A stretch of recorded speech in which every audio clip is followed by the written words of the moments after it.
Most people think that citizenship only gets denied because of a big criminal record or because somebody failed the test. But underneath the current administration, USCIS is looking at much more than that. So in this video, I'm going to show you the biggest citizenship denial mistakes you need to be aware of, the brand new policies that are getting people denied for things that used to be completely safe, and the surprising place that USCIS is now looking at that most applicants have no clue about. And as a bonus, I'm going to tell you about the number one filing mistake that can get your case denied even if you qualify. Okay, let's start with the test because this is the one that has changed in the most obvious way. If you filed your N400 before October 20th, 2025, you are still allowed to take the old civics test. That means that USCIS will only ask you up to 10 questions, and you only need to get 6 of these questions right. But if you filed on or after October 20th, 2025, then you are now subject to the new 2025 civics test, which is a lot harder. Instead of studying only 100 questions, you now have to study 128. And instead of being asked up to 10 questions, you can be asked up to 20. You also now need to answer correctly 12 questions to pass. The English test did not change. You still have to read, write, and be able to speak English unless you qualify for an exception. Your spoken English is going to be tested throughout the interview when the officer asks you questions from your application. If you fail the test one time, you usually get one more chance. USCIS will test you on the part that you have failed. But if you fail the second time, then your N400 can be totally denied and you will have to start all over again. So if you're filing right now, do not study from old videos without checking which version of the test applies to you. Study the correct questions out loud, practice, and if you need any language exceptions or a disability waiver, look into it early. Next, let's talk about something that did not matter the same way that it did a few years ago, your social media activity. USCIS has expanded social media vetting and they have added what they call anti-Americanism as a very negative factor in certain immigration decisions. So what does this actually mean? It means that officers may look at posts, comments, likes, shares, public affiliations, and online activity that the current administration might label as support for terrorism, anti-Semitic activity, or anti-American views. Here is the part that you need to understand. The term anti-Americanism is not defined anywhere in immigration law. So in practice, it means that whatever the officer reviewing your case decides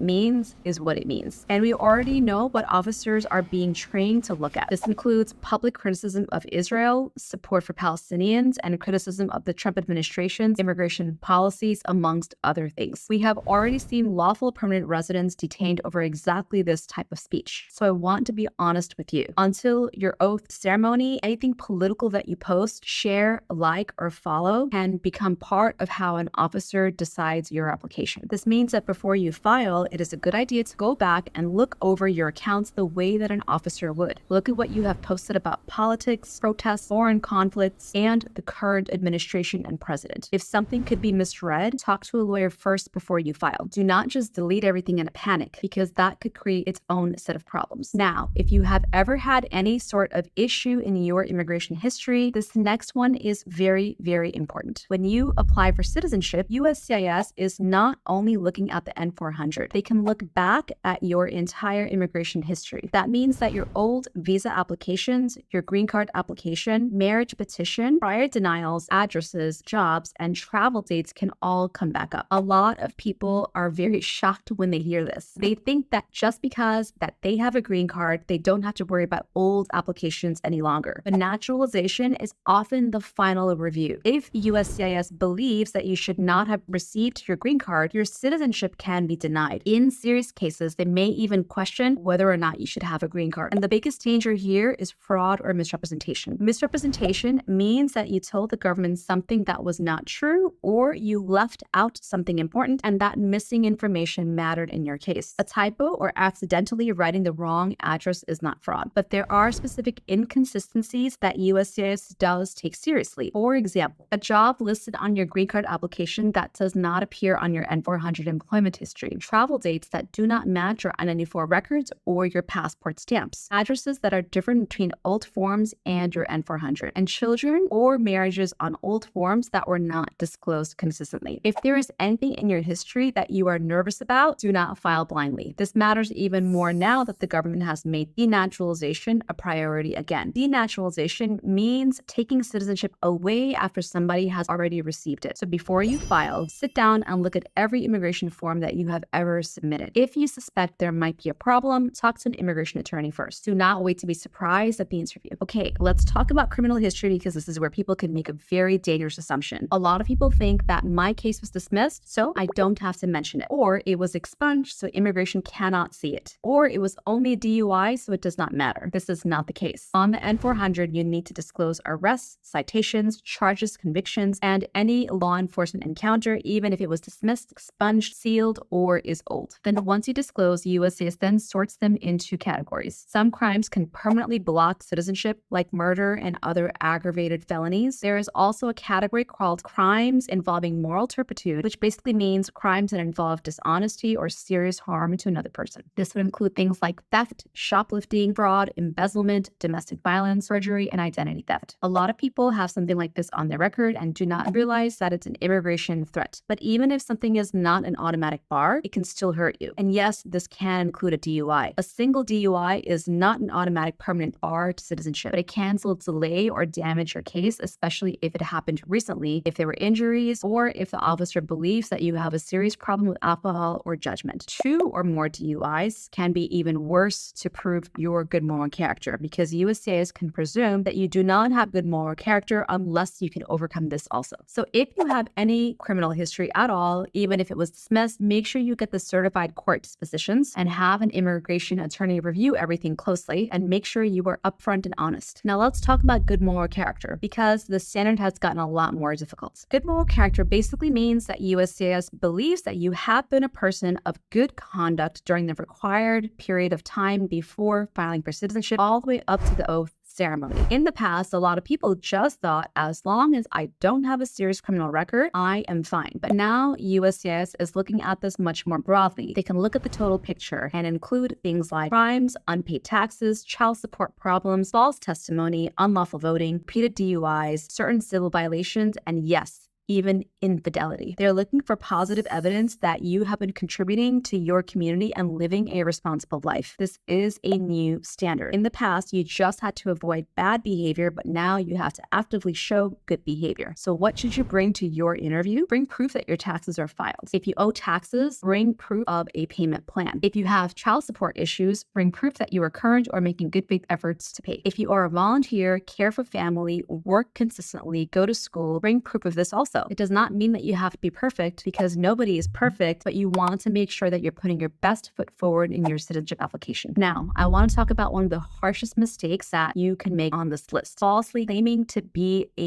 U.S. citizen. There is no easy waiver for this, and it can permanently block you from citizenship, and it can also put you into removal proceedings. And the scariest part is that most people do not do this on purpose. The classic example is the DMV voter trap. You can go get a driver's license, and somewhere on the form, there is a section for voter registration. Maybe it is on a tablet, or maybe it is a box that is already checked. If you register to vote as a non-citizen, that counts as a false claim to U.S. citizenship. This can also happen on the I-9 form for employment, where one box says U.S. citizen and the other says lawful permanent resident. Checking the wrong box can be a false claim. It can also happen on your FAFSA application, which is a public benefit application, on a loan application, or on any government form that asks about U.S. citizenship. So before you file your N-400, ask yourself, have I ever registered to vote, voted, or checked the box that said that I am a U.S. citizen? If the answer might be yes, do not file and explain later. Make sure you talk to a lawyer first. Okay, now let's talk about travel because a lot of people get denied even though they have waited the right number of years. There are 2 separate rules that you have to meet. The first is physical presence, and this means exactly how many days were you inside the United States. For most people filing underneath the 5-year rule, you need to have at least 30 months physically inside the United States. People applying underneath the 3-year marriage rule, it is usually 18 months. The second is continuous residence. This means that the U.S. stays your main home for the whole period of time required without a big break. These two rules are not the same thing. You can have enough total days inside the United States, but still have a continuous residence problem because you took one trip that was too long. And here's how the trip rule works. A trip of less than 6 months does not break your continuous residence, but a trip of more than 6 months but less than a year can create a rebuttable presumption that you broke your residency. This means that USCIS will automatically assume that you broke your residency unless you can actually prove that you kept ties here like a job, a lease, a family, or completed your tax filings or had other major accounts here. But a trip of 1 year or more will actually break your continuous residency unless you have applied for a specific exemption in place or you qualify for one. And here is what is new.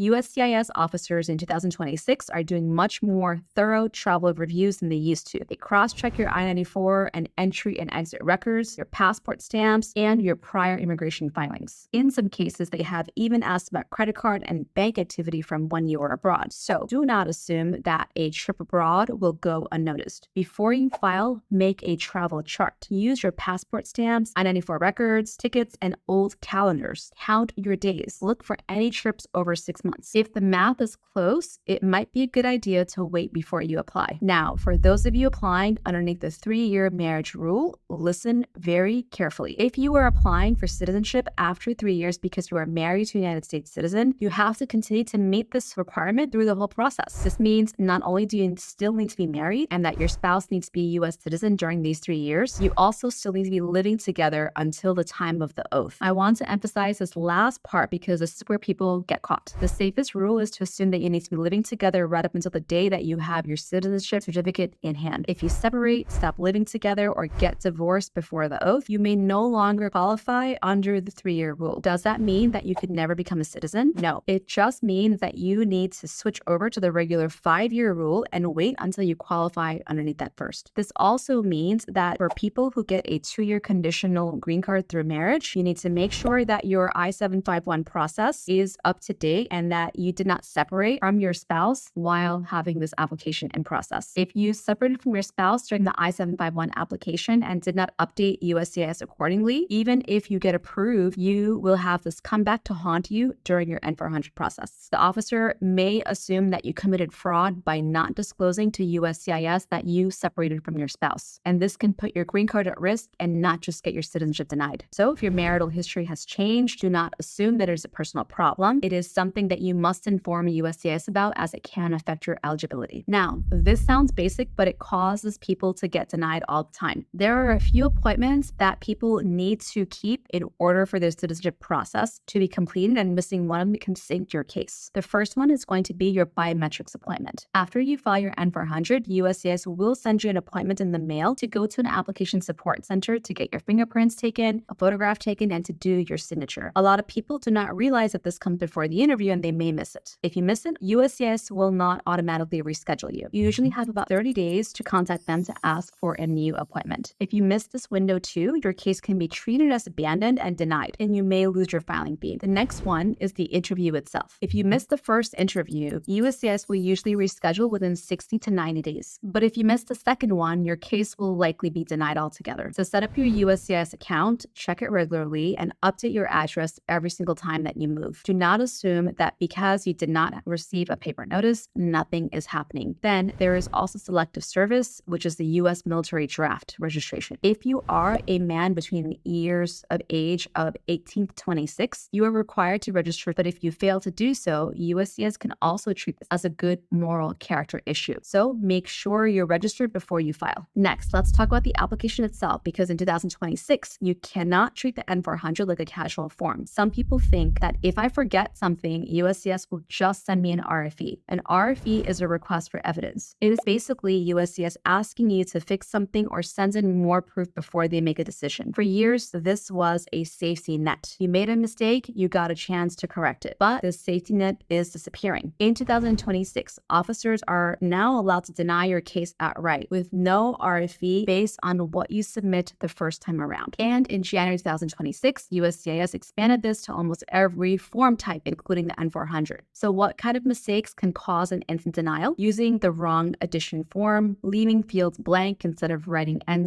N/A or none, forgetting to attach the front and the back of your green card, inconsistent addresses, employment history, or travel dates compared to your prior immigration filings, and paying the wrong way. As of October 28, 2025, USCIS no longer accepts checks or money orders. You have to pay by credit card, debit card, or ACH bank transfer. If you send a check, your application can be rejected outright. So before you file, make sure you check the basics. One wrong answer can create a problem that is much bigger than the question itself. If you do receive a denial, you have 30 days to file a motion to reopen or reconsider using the I-290B form, but that window is strict. So if it happens, do not wait around. Talk to an immigration attorney immediately. Now, as a bonus, let's talk about another mistake: filing too early. This is one of the most preventable denials. Most green card holders will file underneath the 5-year rule. Some people apply underneath the 3-year rule because they're married to and living with a U.S. citizen. USCIS allows you to file up to 90 calendar days before you complete the required residential period. This does not mean 91 days, it means 90 days. If you file too early, even by 1 day, your case can be denied or rejected. And if USCIS has already taken your filing fee, you're not going to get it back. There is a USCIS early filing calculator on uscis.gov that will tell you exactly the earliest date that you can file. Use it. I'll put a link to that in the description below. Check the resident since date on your green card. Check whether you are truly eligible on a 3-year rule or whether you need to use the 5-year rule. And as another bonus, I will let you know that sometimes USCIS has printed green cards with the wrong resident since date or even sometimes with the wrong expiration date. So still make sure you talk to an attorney before you do anything. If there's any doubt, make sure you wait a few extra days. My name is Mamita Rahman, and I have been practicing immigration law for the past 16 years. If you want my help on your citizenship case or any other immigration matter, give us a call to schedule a case evaluation at 212-248-7907. We are based in New York City, but we work with clients all over the US. So now you know what mistakes to avoid when filing for citizenship. But a lot of people do not realize that even after you become a US citizen, there are still certain situations where the government can try to take away your citizenship. And because denaturalization is becoming a bigger issue, you need to understand exactly what those situations are before you assume that you are completely safe. So in my next video, the top 4 ways you can lose your citizenship, I explain exactly how you can lose your citizenship after you get it. I'll include a link to that video here. Click to watch it next, and I'll see you there.